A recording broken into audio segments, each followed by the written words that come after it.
what is the DTR talk? The dreaded DTR. What are we? What Who are are we? we? What is this? Where are we going? I need to know. I have to have that information.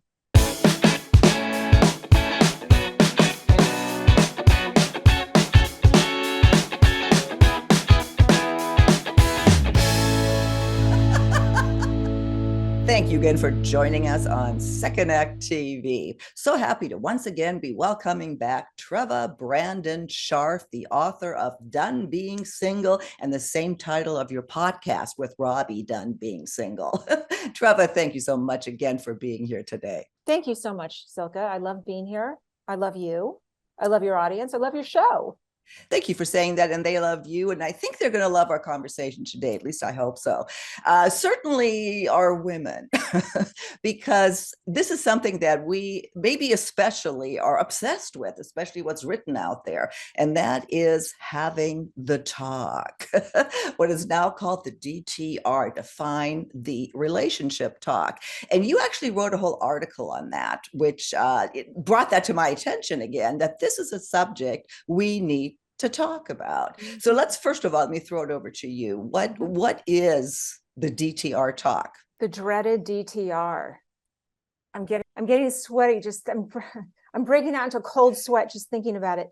It's that moment of truth. It's that moment where you've been, well, up to that moment, you've been wondering and waiting and worrying maybe, and the curiosity is killing you, and you just don't know where you're going, and the unknowns are just driving you insane, and you have to know. You just have to know. What are we? Who are we? What is this? Where are we going?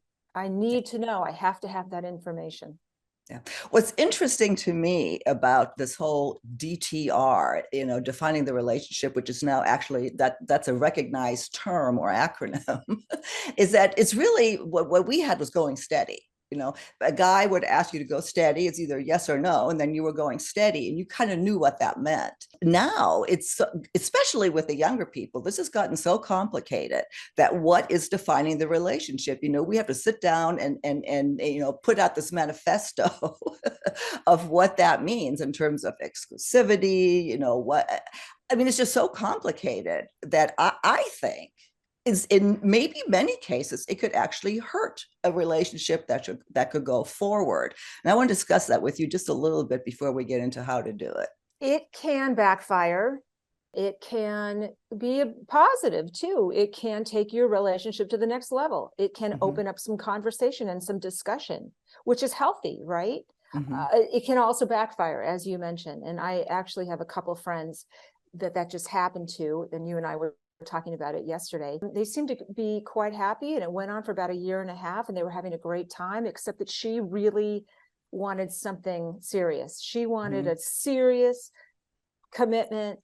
Tell me what we are. Where are we going? I want to move in. I want to get married. She is 60 years old, and she's sort of, kind of, this is what I want. This is my line in the sand. And he said, no, I like the way it's going right now. And then she, sticking to her guns, said, well, then I'm out. So you brought up the one of the first things before having this talk is knowing what you want, what you really want. And I'm going to add, for the right reasons, not because like your friends are, maybe pushing you into it, or, why haven't you had the talk, blah, blah, blah. But I think, and when we talked yesterday too, you feel that your friend, that they had a really good they had a great relationship, and that this talk ruined it. It kind of did. It sort of blew it up.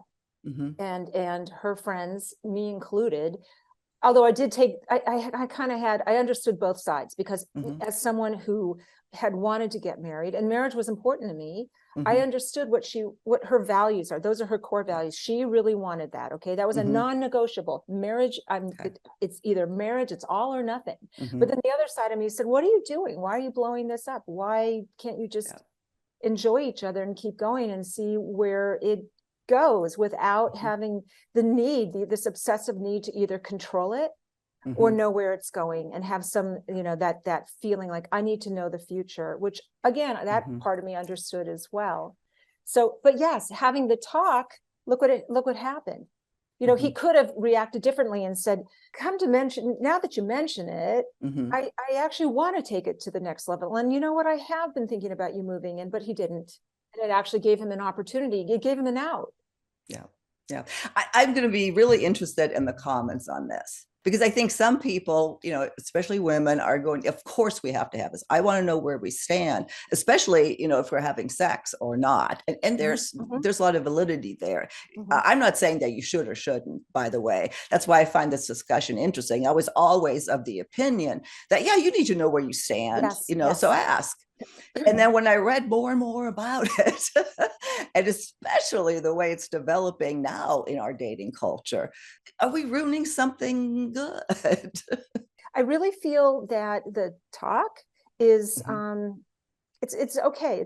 It's not a bad thing to have. I think you have to reconcile in yourself. Why are you having it? What do you really need to know? In terms of sex, I would definitely determine what are we before you start getting intimate with someone, because I think we both are on the same page in terms of that, because I know having had that conversation with a guy, which is kind of like the pre-talk, that's like saying, well, listen, if you are having sex with other people, or if you want to date other people, that's fine.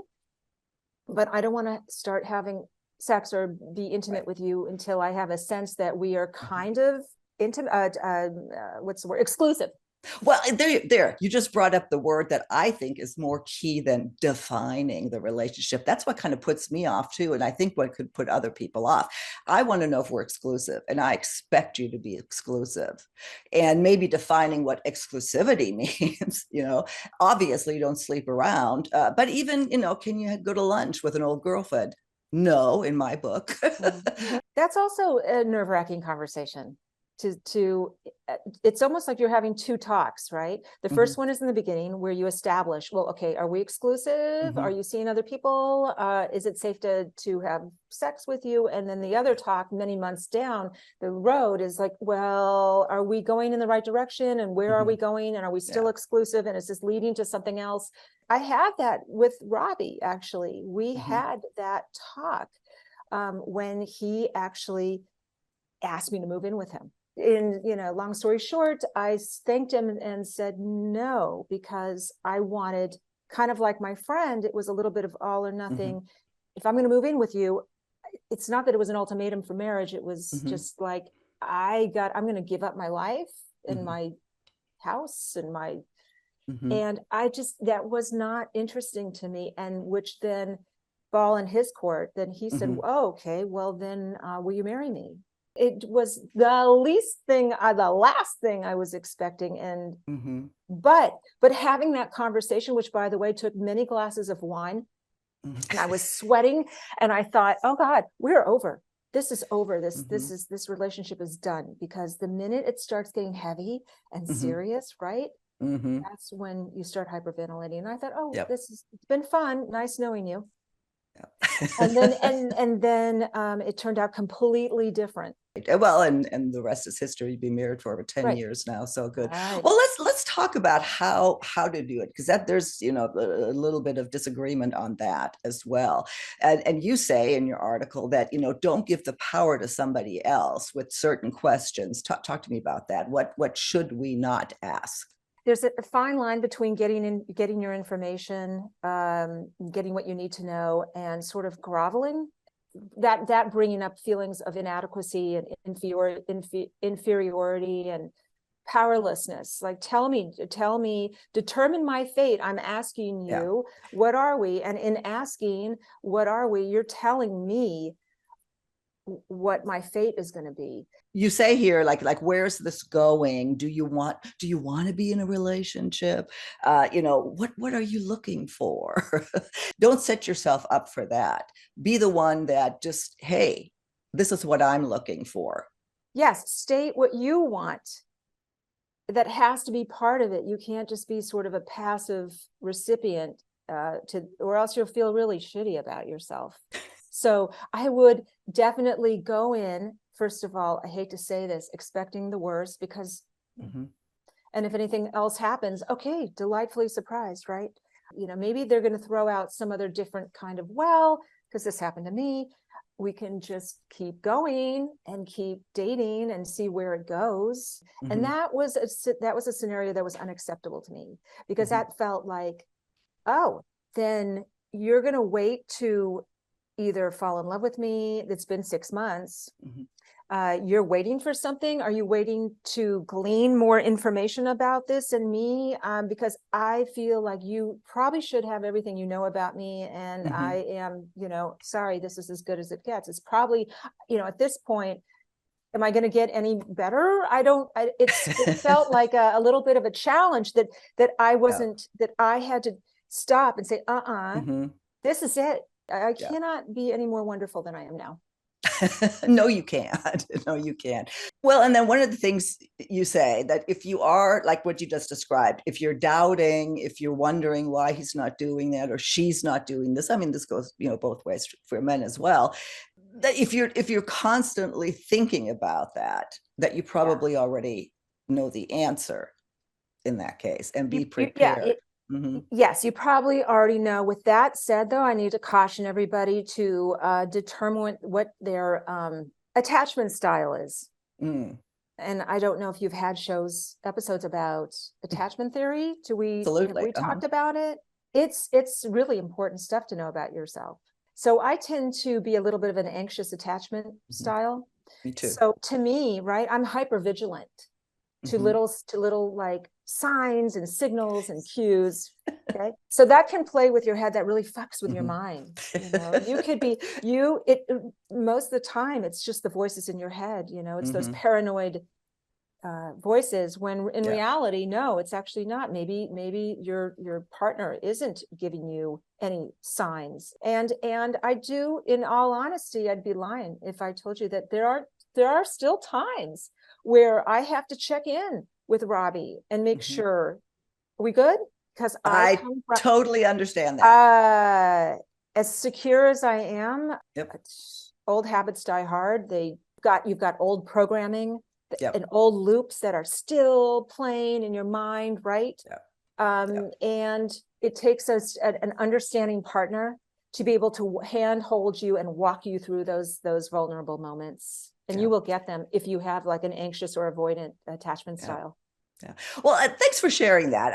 Because I think it's important for other people to hear that, they're not, this is common and it's normal, but it is a matter of how do you self-control it, what are you bringing to the table in the relationship? But yeah, the talk is that's a big deal. It's a big deal, and it can be because of the way it has evolved. It can hurt or help. And when if you do just let it go, or maybe a little bit longer, that whole idea of too soon or not soon enough, there's no good answer for, is it too soon or not? Too soon indicates that you're too desperate, you're too needy, you're too clingy, you're too give me, I need to know. That's not good. But I am honoring your need to know. Everybody, the unknown is scary, right? The unknown sucks. Right. The unknown, you want to know that you're going to be safe, and you need reassurance sometimes. And, that's okay. And again, an understanding partner will really help walk you through this. I also feel like, let's see where this goes. Try to breathe through those scary moments. Most of the time they will pass, and most of the time you have nothing to worry about and everything's cool. And there is something kind of wonderful about not having a timeline and not having to be in control and needing to know what the future is. There's something very freeing about that, if you can do that.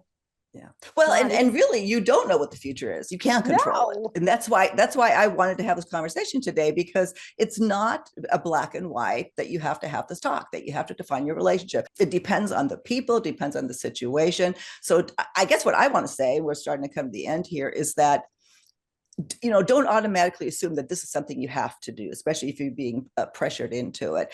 Know what you really want. And and lay that out. Don't ask, what are we? I love the way you explained that. what, what do I want? And then here's what I want. How about you? Anything that you want to add in closing? Yeah. Oh, no, I go into any talk. What do you call it? The LTR, the DTL, DTR, the define the the THC, relationship, DTR. the DTR. Yeah. Go into the DTR. Have a little conversation with yourself first. Mm-hmm. Okay. Talk to yourself. Get clear on what is that you really want, what your non-negotiables are, what your deal breakers are, what your line in the sand is, what you're prepared to go kind of be easy and kind of go with the flow with. And based on that, then go ahead and, have the talk, sit down. I mean, I think it can lead to beautiful things. I think it can lead to just this gorgeous conversation where, who knows, like in my case, that's what happened. I went in like choking with fear and came out with a ring on my finger. Exactly. Treva, thank you. It's an important conversation. I know lots of people think about it. I'm looking forward to the comments and really the advice that our viewers would give everybody in those comment sections that start developing. I think that's so valuable. And of course, I will link to your book, Done Being Single. Pick that up. So much of what we talked about today, Treva, just so vulnerably displays and explains. So I just urge you to do that. Thank and you. Treva, of course, will link to your coaching page. Get in touch with her directly. Yes. Oh, yes. Yeah. Yes. And Treva, I look forward to our next conversation on Second Act TV. You got it. Thank you.